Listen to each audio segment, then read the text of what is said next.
All right, Wade, we are live on Zoom and we're live on YouTube. Okay, let me go right here. Hey guys, thanks for being here today. Um, Today I'm going to talk. My pro tip is going to be about really to answer some questions of, hey, listen, I submitted a deal to you guys, doing 100,000. Why did they only get offered 25,000? So, I you guys are familiar with those situations, I'm sure. So right now I'm going to share my screen and.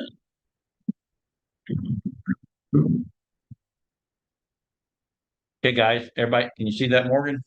Yes, we can. All right. Well, listen, um, I just want to make sure everybody understands how the whole system works. I know you do because you're pros, but our lenders on the Bank Breezy platform, they all determine the client's funding amounts. It's never determined by us and what the factor rates are, and they do all that by assessing what the business financial health looks like through cash flow, and primarily they evaluate overall revenue as this produces insight into the business's ability to actually repay it. And then it talks about lenders also consider the length of time they've been in business, the industry type, what kind of existing debts or financial obligations that they may have, and ultimately the funding amount is tailored to each individual business based on an awful lot of different factors. But the pro tip of the week is, people are asking, why is it that I submit a file, they're doing this amount, and I'm getting 25%, not even 50% of their monthly revenue? I want to give you some factors that come into play. Number one is the credit profile. If it's really, really, really, really bad, so or even not so great at all, and it's not extremely bad, that's going to determine how much that each one of these lenders are going to risk. Of course, the industry type makes a difference, whether it's trucking, real estate, or a healthcare facility. The number of positions is a big one, and we're going to talk about that in a few minutes. The number of deposits, we have one today. I'll tell you a little bit about on their deposits, and then of course what their daily balances are.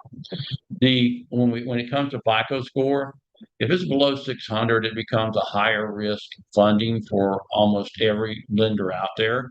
So they're going to take that in consideration when they're looking at the file to see whether or not it's going to be 100%. And here are some of the high risk industries that are out there, like transportation and trucking is probably number one. Real estate, seasonal tax preparation, where they don't do any other type of accounting. They just do it during that year, that season. Consulting, when we don't really know what the consultants are doing, we have to get more information before we submit it to be able to get a better look. But if they're doing 50,000 or higher, that's okay. Anything in energy and solar, because these solar companies pop up and go out of business very, very quickly. Credit repair companies, especially if those companies aren't legally compliant with the federal regulations for them. Certain financial services, and of course, family farms. These are all high risk ventures. So that makes a difference in whether they're going to get 100%. Then the number of positions. If our funding is a second, third, or fourth position funding, which we do all the time, then all the other positions that are head up can really factor in what they really can afford to pay. So if their debt to income ratio on just the funding, not on all their other bills, is 35% or more of the total amount that they're doing in monthly revenue, for example, if they're doing 100,000 a month in revenue and 35,000 of it's going to pay back positions in the system, then that's going to create problems, and that's going to determine really how much they're going to be able to afford. And then, of course, number of deposits. A lot of our lenders, well, almost all of them require 3 to 5 deposits. The A lenders, they'll take a minimum of two. Some of them require 5. And the reason you want that is because I had a situation today. Their deposit didn't hit for the month of April, but it went into the month of May, and the month of May is huge.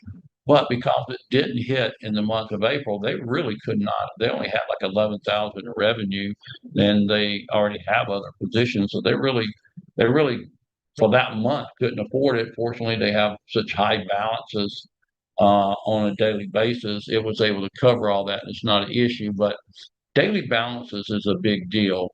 A lenders like to have 1,000 in daily balances, but I want you to look at this. These are the May bank statement of a business that that they were wanting to get. Let me make sure there's nothing to identify this business, and there isn't. They wanted to get in a funding of $50,000. Well, you're looking at their May bank statement summary. They started the month in the negative, and they have 15,000. They got 52, or I think already there's 62 different deposits. But look at those daily balances. I mean, you got some that are less than $1 in their account. A lot of days less than $5. So when a business is being evaluated of what they can afford. This is a month that would be very terrible. They're certainly not going to get 50,000 in funding, but that's what they're looking for. So let me just stop that. The point that I'm making is that other positions absolutely do make a difference. And if it's not a first position, we almost always on a first position get 100 to 200% offers, and we get them very, very quickly.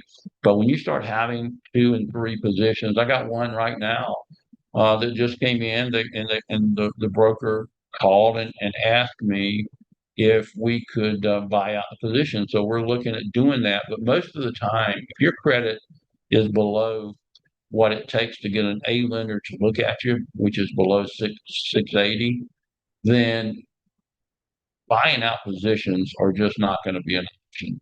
If you're above that, then we can buy out up to 2 positions and get them where they only got 1 payment. The one thing that we're trying to look at, as well as the lender partners, is to make sure that we're not going to make that business become debt loaded.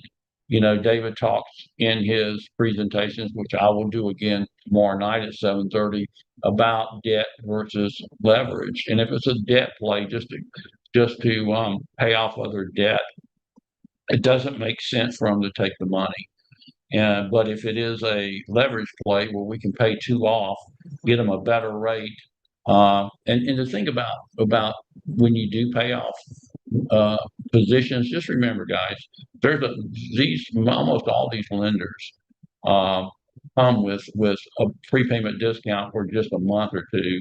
Most of ours all of our A lenders prepayment discount from day one all the way through the time they make their last payment. So that's a great thing to have. But most of our B lenders and C lenders are going to give you a 30, 60, 90, maybe 120-day prepayment discount. And because the risk is there due to the fact that their credit and all the other issues are pending, it does and seems to always will create an issue for them going beyond 90 days for prepayment discounts. And some of our 90 days are spectacular. And give you an example, we had one just yesterday that I can get them a 20% prepayment discount. That's 20% off the cost of funds, or 12% off the amount that's still the entire balance, including principal. And at first you'll think the 20% is better, but think about this: if you're getting 12% off the cost of funds and the principal that's left, that's pretty substantial. That's much more. That would be above 20% to be closer to 30%. So, um, in summary, basically the reason that almost always that a file doesn't get at least 100% is if they're in one of the high risk industries, or they have multiple uh, positions. Those are the 2 big ones, other than credit. So multiple positions have to be considered, and that's why you don't have to do this. But I'll always call them and find out what the balances are, to see if we, number one, we can pay them off, but number two, I, I can look and see who they're doing business with, and if they're doing business with certain lenders out there that we don't have on our platform or would never allow them on it, then we know that, that those were desperate plays, or they were certainly not a fuel play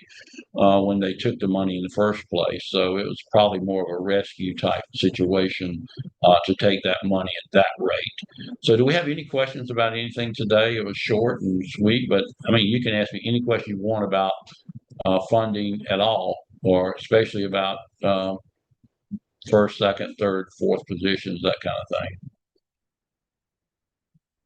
Do we have anything in the chat? I don't think we have anything there either, do we? We do We not. got, We have a hand up from McGuire, and I just want to say that was super informative. I think that'll be really helpful.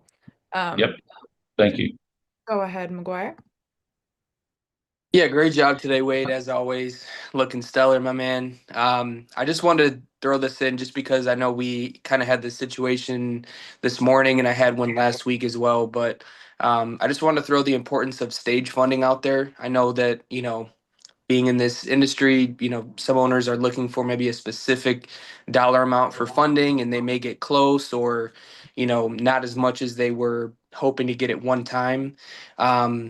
Which there's really not much that we can do to change that. Obviously, that's, what we can offer them at that time. But stage funding is, such a big thing for owners if they can just get their foot in the door. So I just wanted to express the strength of that as far as communicating with clients if they're looking for 20 and they get 10. My first thing to say is, well, what could we do with 10? Is 10 gonna, is do we need 20 now? Will 10 do something to get this started? And like you mentioned, just to this client today of mine, if we get this started, you create a great relationship with the lender, and then obviously we can go back and they're always willing to dish out more. So that's a great rebuttal if it's the funding amount isn't exactly where they want it to be, but creating a relationship is always going to be better than not. So And the great thing about that McGuire on stage funding and telling them, giving them that kind of information is that they may not need the entire 50,000 today, for example. And if we can get them 25 today and 45 to 60 days later where they're 50% paid in, we can get them another 25 or 30,000. That solves the problem they're trying to solve in the first place. And I can guarantee you 90% of the time they don't really need all the funding that they're taking. Well, probably not that much, but at least 50% of the time, they don't need all the funding that they're getting approved for in a lot of cases. Thank you for your comments. absolutely. And we have iPhone. I'm sorry, I don't have your name. You can go ahead and unmute yourself if your hand is up. That's me. I'm Leslie. Sorry, I'm in the car and I'm trying to take notes and I wasn't fast enough. When you were talking about the prepaid discount, I started to write it down after you basically were finished talking about it. And I thought it almost sounded like you were talking about a specific loan. That wasn't your basic prepayment discount info. Is that correct? Yeah, what I was talking about, almost everybody every lender gives some type of prepayment discount that's on our platform, whether it's 30, 60, or 90 days. And there's a lot of different types depending on the lender. We got some lenders that do a flat 20%, a flat 25%, all the way across the board, regardless of whenever they pay it off. And that's 20 to 25% of the cost of funds, not the principal, but the cost of funds. But then we have those that would just say, hey, we'll just give you 12% off of the amount due, which is the principal plus the cost of funds. And when you do your math on that, it winds up being about 30% of the cost of funds. And when I keep saying cost of funds instead of interest, because it's not really interest, these are factors. And some of them are interest when we're dealing with some of the A lenders, but I'm always careful of talking cost of funds, and all that means is whatever amount they got to pay above what the principal is. You with me? Okay. I'm You trying, look I'm confused. still trying to write. I'm running out of room on my paper. Well, the good thing about it is you Um, can go back yeah, and replay this and listen as well. okay, yes. It'll be in the Agent Resource Center. Well, the other thing is, I guess I thought that we, as DIC, had a standard um, uh, payoff, prepayment discount. But now that you're explaining that, the different funding companies offer different things, that makes more sense to me now, because I thought Yeah. we had a standard rate that we gave back based on the circumstances for that Yeah, particular we don't, person. and But we're not the lender. now I understand. Yeah. Yeah, we're Okay. not the Yes. lenders. Yeah, so we're not the lender. So our platform has 20 lenders plus on it, and those lenders each have their own prepayment discount. So they got options, Okay. and sometimes that prepayment discount could say, okay, I'll go with this other one, even though it's a little bit more expensive. I get a better prepayment discount. Got it. Got it. Yeah, it makes total sense. I thought we had a standard that everybody had to, follow. So that Gotcha. makes a lot more sense. Thank you. Thank you. Thank you. All right, listen, guys, I really appreciate your time. At 11:30 tomorrow will be David talking, or someone handling the merchant services side.